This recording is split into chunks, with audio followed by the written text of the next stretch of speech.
Hello, You Can Heal family.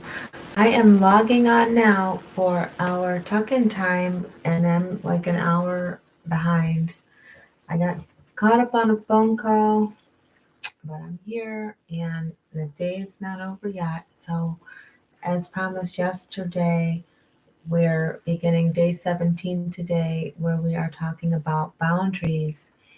And we are going to find out what Iyanla Vanzant has for us with this particular lesson. And if you've been watching the Tuck-In Times and you're enjoying the lessons and learning, go ahead and subscribe or leave me a comment and let me know. Let me know how things are going for you. And yeah, that you just appreciate these readings and they're helpful, right? They're helpful because I would like to help. My name is Sheena Major, and I'm a life coach, and I help people heal from relationships that have been unhealthy and learn to love themselves. So that's what we're about on this channel. So without further ado, I'm just going to get right into it. I'm going to go ahead and read um, to hear what she has to say about boundaries. All right? And I hope it's helpful to you. So, day 17, honor others with boundaries. The working definition. The principle we're working with today is boundaries. They are mental, emotional, or physical constructs that define or limit the area in which one is willing to be present, the space or area in which one works, lives, desires to be. Commentary on boundaries. She was drunk, calling me to borrow money again. I knew she wasn't working and I knew she had no place else to turn. I also knew that this could not go on forever. She could not stay drunk and dysfunctional forever, and I could not support a grown woman forever. Excuse me. She was, after all, just a friend. She was not a child or a family member. If that were the case, there may be some more responsibility on my part. Perhaps I could justify doing it then, but not now, not under these circumstances. People have to learn to take care of themselves. They have to learn that they are responsible for their lives.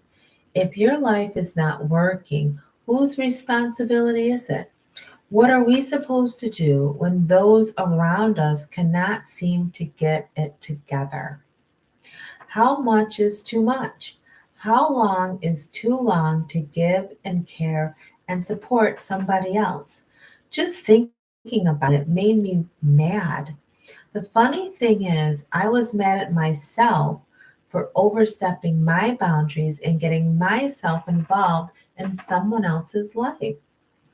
Ken Kaiser, my rebirthing coach, told me when you don't have boundaries in your life, people will inject themselves into places in your life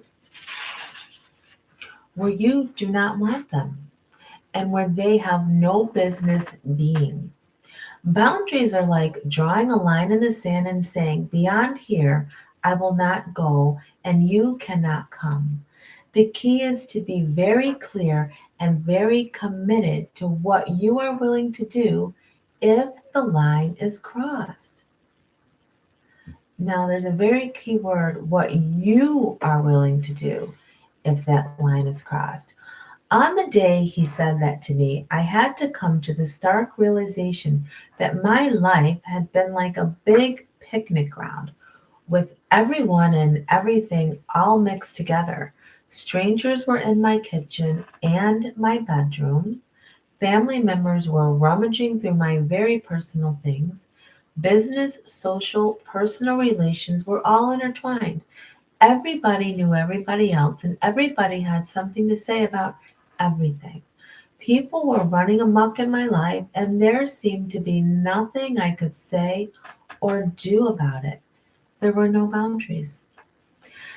As I reflected on my personal situation, I could see it was a reflection of how I fit into the lives of others. I knew very personal details about the people who worked with me, who worked for me and with me. I knew far too much about people I associated with on a business or professional level. It wasn't just that I knew so much about so many people, I was actually involved in the intimate workings of their life. When I wasn't giving advice, I was lending money. When I wasn't lending money, I was helping somebody out of or into a situation that had absolutely nothing to do with me or my life. Yes, you're expected to help people when you're able. Yes, you should share resources, exchange information, support those who need support. But when do you let go and allow people to figure it out for themselves? If you keep doing for people what they must learn to do for themselves, they will never learn to do it. This does not honor people. It does not honor you. I had always been a caretaker. As a child, I took care of my aunt when she was sick from hypertension or depressed over her wayward husband. As a teenager, I took care of my stepmother when she was emotionally distraught over the lack of attention paid her by my father. As an adult, I took care of three children, a chemically addicted brother, a philandering husband, and a host of girlfriends who had the same or similar problems. Taking care of someone meant fixing whatever was wrong. If I could not find a way to fix it, I considered it my job to find someone else to fix it. If both of those efforts failed, it then became my job to defend or protect the ag- aggrieved party. As a result, I was always involved in a dramatic production that had few, if any, positive effects on my own life. I used taking care of people as a clever disguise for not setting boundaries. My caretaking efforts were not without a goal. As long as I was taking care of you, I was in control. Secretly, I was a control freak. I needed to know what was going to happen, when it was going to happen, how it was going to happen, and the role I would play in the happening.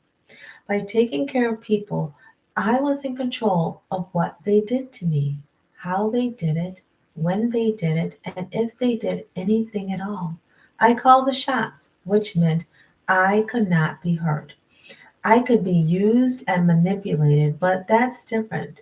When you're taking care of people, you are afforded the opportunity of seeing people at their worst, which usually meant they were in worse shape than you.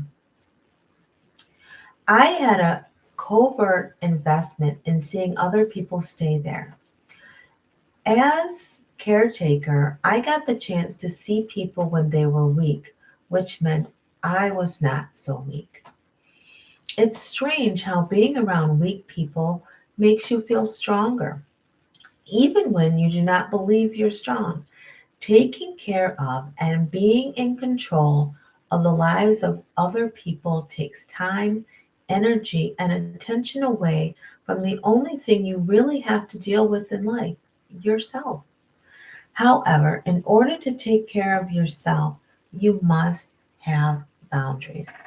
And I'll say that again. In order to take care of yourself, you must have boundaries.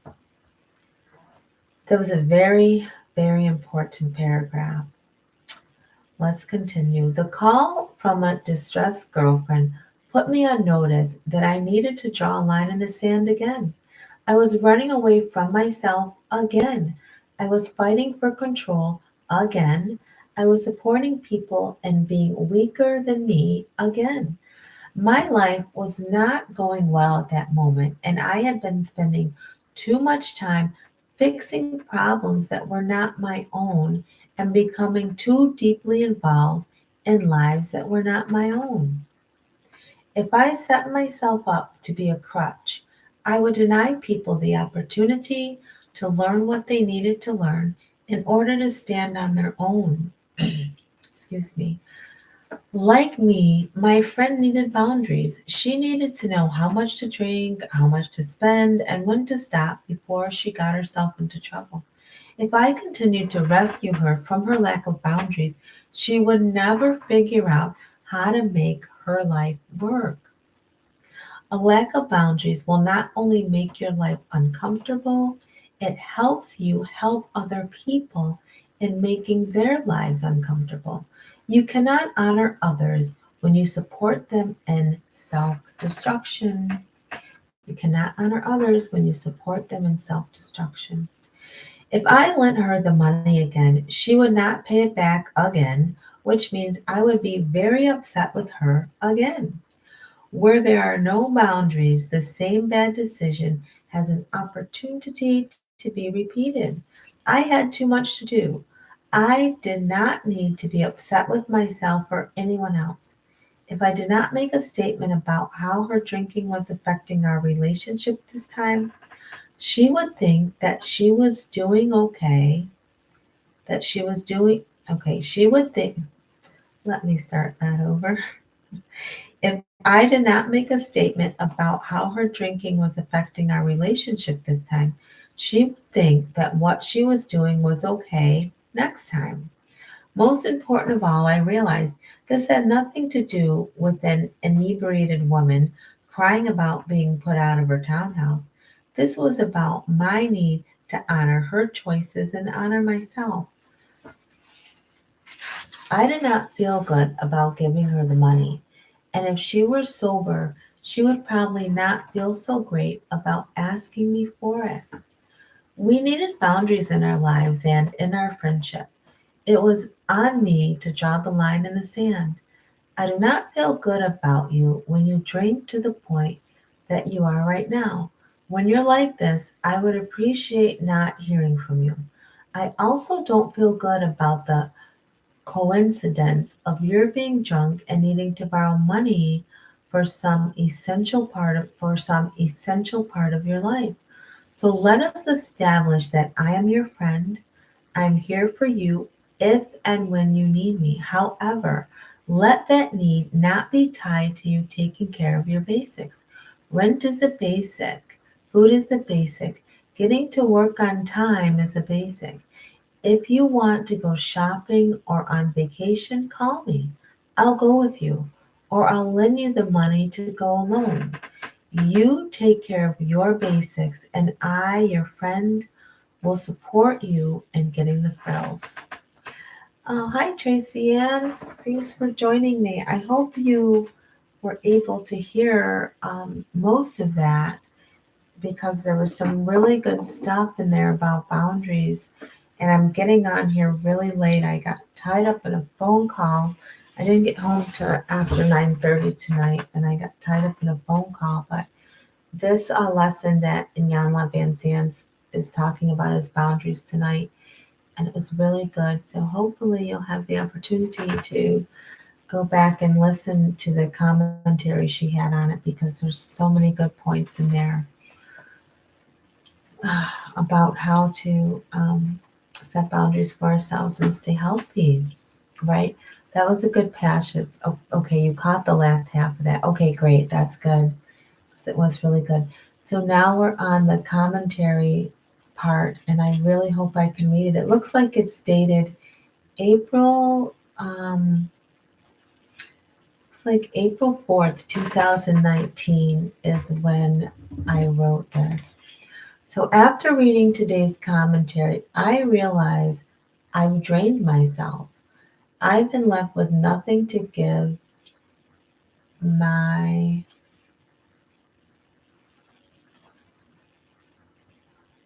oh I can't nothing to give something because I gave him okay, nothing to give my husband because I gave him everything. I wrote, I'm divorcing him. I've taken him as far as I can. I'm no longer his rescue. I'm angry. I'm finally admitting, and I'm left stressed to go to New York City without him. And my girls, oh, I remember this.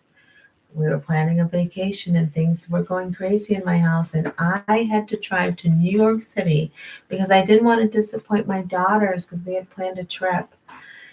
And if you don't know this about me, but if you did, you would know that I'm not a good long distance driver or traveling, and so that was a challenge. But we made it. The girls and I made it to New York City.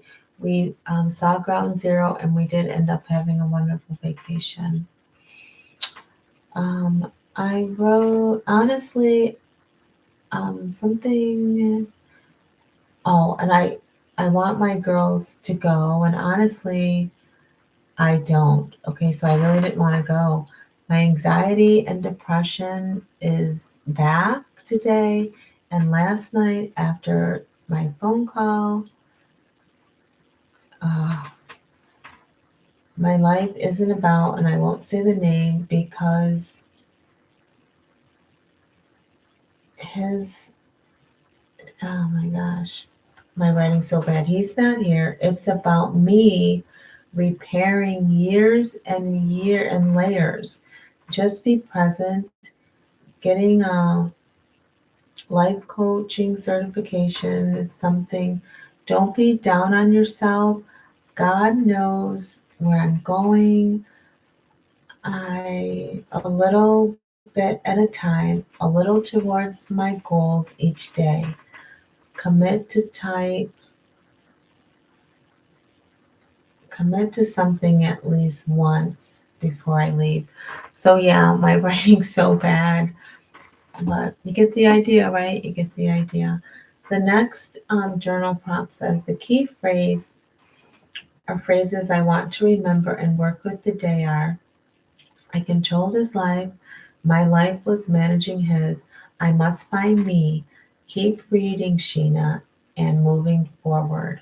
I wrote, I'm strong, I am powerful, I am okay, I am confident and driving. I'm going to enjoy my girls in New York City. I am making progress on my and doing my personal best. So that's what I wrote in April what 4th, 2019. That was a stretching point, driving the girls by yourself, even though you had anxiety and didn't want to go. You must have felt strong. I did. I really did. I mean, and that was a whole lot to navigate. And not only that, once you got to New York, you have to get on the subway to get to places and just figuring out how to read that. But my son was really helpful. He like mapped out where we were going to stay and mapped out like what like subways to take. So he was really helpful. So I appreciated that, my adult son. So yes, Tracy Ann, we did it and we had a great time and it was really fun. It was really good. And just seeing Ground Zero was amazing, being able to stand there and reflect on what happened at that time in our country. It was pretty amazing. So and I was really proud of myself for making it there. So now the next section is the morning boundary affirmation. So this book set up that all the stuff I just read I did in the evening. So in the morning there are these affirmations. So if you want, you can repeat them out loud or just repeat them in your head as I say them. In this place, I am peace. In this place, I am light. In this place, I am joy. In this place, I am love. In this place, I am a divine idea in the mind of God, sharing the peace, light, joy, and love of God. In this place, I give. In this place, I share. In this place, I serve. In this place, I give, I share, I serve to the glory and goodness of God. In this place, I am a vessel of peace, light, joy, and love, giving and sharing the divine ideas of God. My task is easy, my burden is light. When it is not, I am not in my place, and so it is. That's real good. That's real good. And I think she means here in the place of boundary setting, because when we do finally understand boundaries and get those in place, you are in a place of peace, of light, of joy, of love, of giving, of sharing, of serving. You're a vessel. You become that because you're